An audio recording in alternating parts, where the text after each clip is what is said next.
ब्राह्मीं च वैष्णवीं भद्रां षड्भुजां च चतुर्मुखां त्रिनेत्रां च त्रिशूलां च पद्मचक्रगदाधरां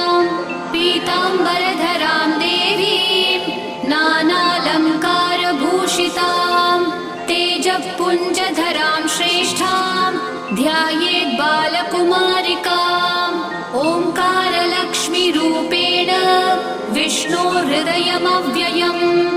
विष्णुमानन्दमध्यस्थम् ह्रीङ्कारबीजरूपिणी